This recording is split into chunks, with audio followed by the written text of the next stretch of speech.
Good day. For today's video, we're gonna replace this because it always goes on or turn on every time you're using it. This is choke, this is off, this is on.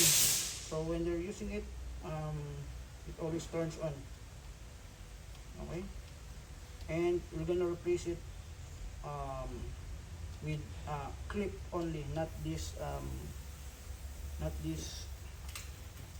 not this bolt. We're gonna replace it clip only. Okay, so show you how to replace it. So take this off, then take this filter and take this off this 2/8. Okay, this is 8 mm. Turn it on, pick it up. 1,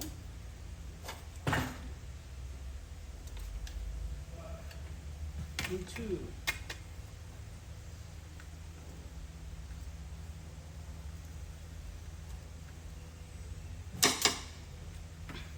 So you have 4 parts: 1, 2, and 3, and 4. Okay, no holes. All of them are no holes. So back, put the new one.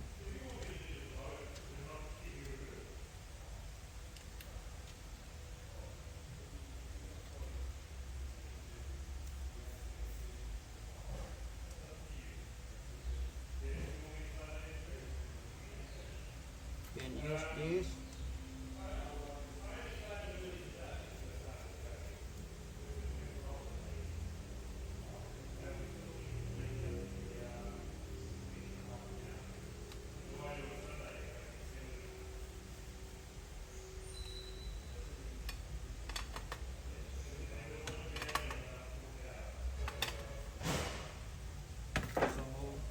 With the air cleaner, it's saying inner, inside, face, intervene, intern. Okay, that's it. And next is this one. Make sure it will clip underneath and on the top. So put this air filter, clip like that. So that's it. It's much more better. Then turn on, check the choke, it's turning on, it's turning off. Okay, so let's start it.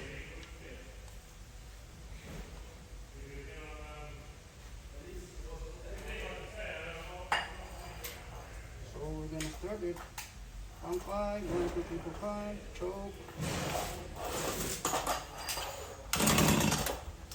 turn off the choke. If you hear something like starting like little like that,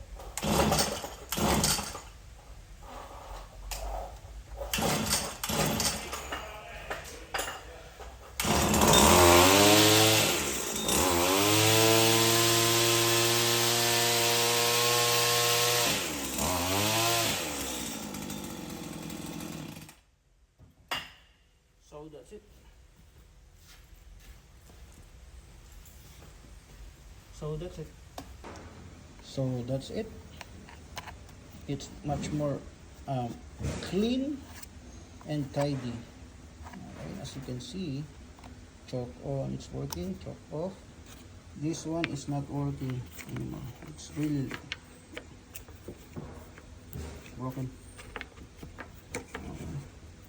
And this is much more tidy. So company will gonna be profit again on this load trimmer. Okay, so this is Boyang and small engine mechanic here in New Zealand. So as you can see, my T8 mill is bent because of the jet ski that I'm working on.